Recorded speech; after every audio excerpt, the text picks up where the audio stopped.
guys! Welcome to my vlog. Okay, today I'm going to show you on how to make papaya salad kung sa atin pa.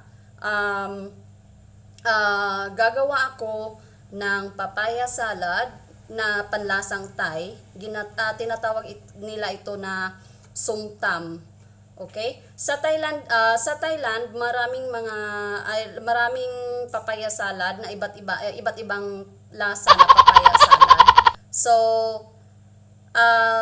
ang gagawin ko ngayon ay gagawa ako na tinatawag nilang Som Tum Tamsua.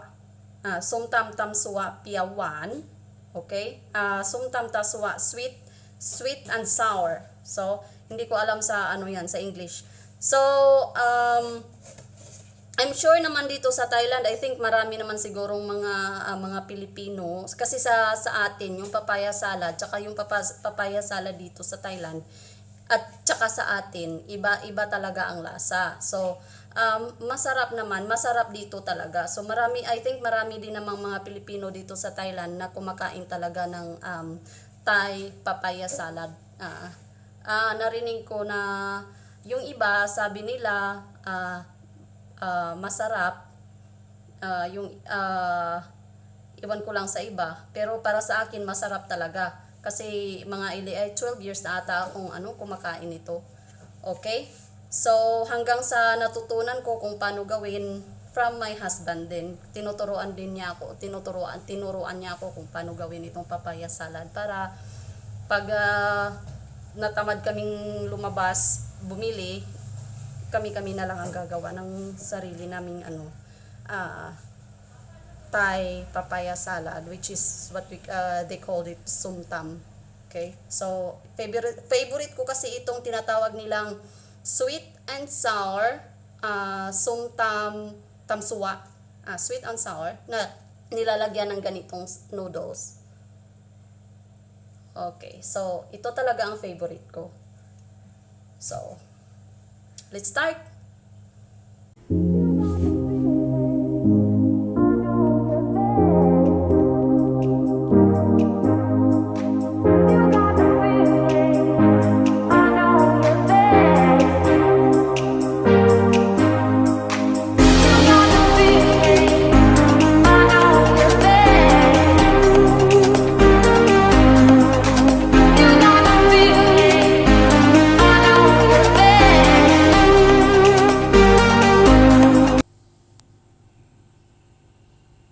Ito na yung mga ingredients. Papaya, carrots, patis, bagoong, bitsin, asukal, sili. Tatlo ang sili ang ilalagay ko kasi sobrang anghang na pag marami. Garlic, talong na hindi siya tapos ito, long beans, tomato, and lemon. So isa lang ang ilalagay nito, hindi talaga lahat. So ito yung gagamitin natin para gumawa ng papaya salad.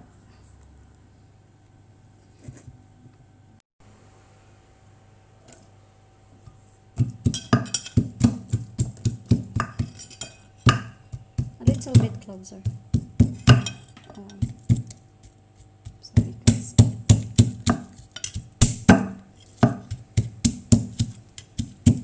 Subukin talaga hanggang madurog yung garlic.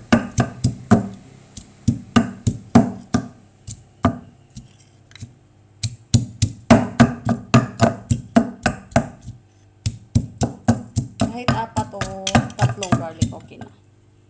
Tsaka sili. Okay, sili, 3 lang. Kasi maanghang na pag marami.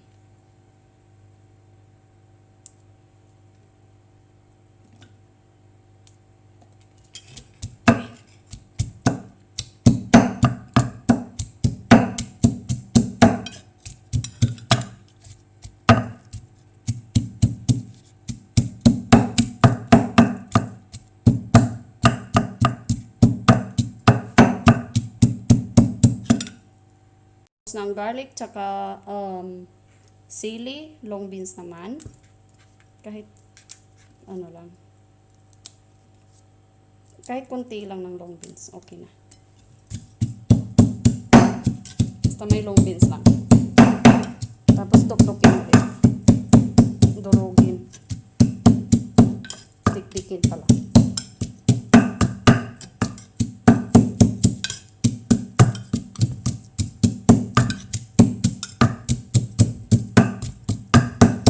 Okay, so ganito yung itsura niya.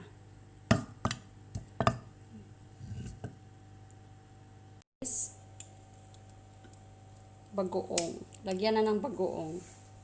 Tapos, okay. Tapos mix.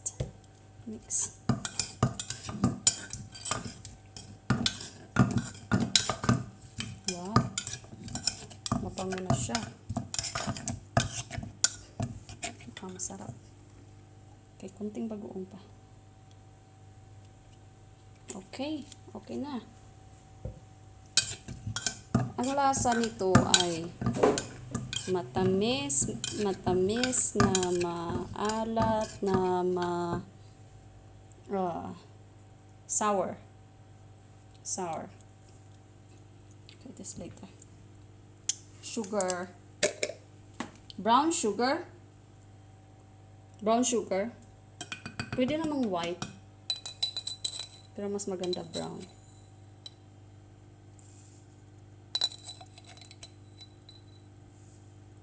Okay.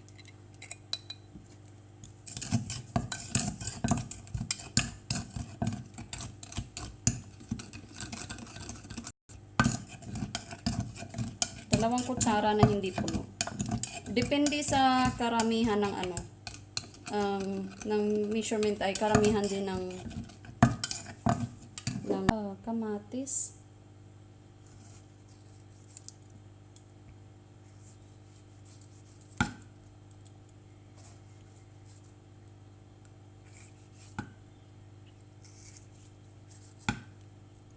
Ganito talaga yung pagkahiwa ng kamatis nila, hindi talaga kinukuha yung yung leso ng kamatis.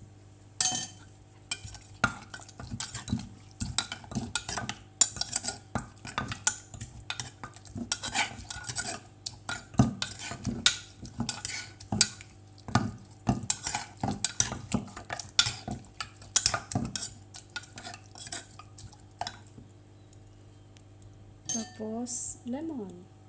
Para siyang kalamansi talaga. Pero hindi siya kalamansi ha. Lemon talaga ha. Maliit na lemon.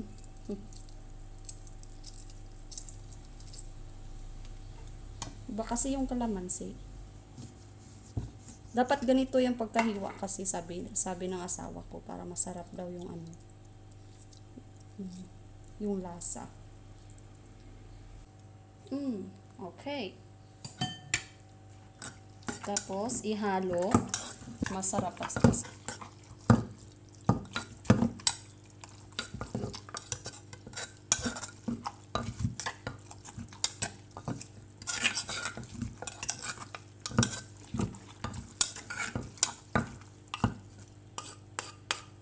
Tapos na. Try ko.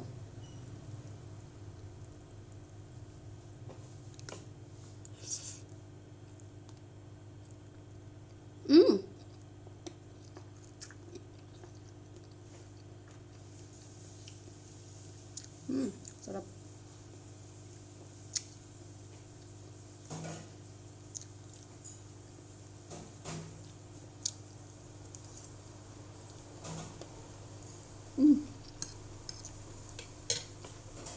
Sarap.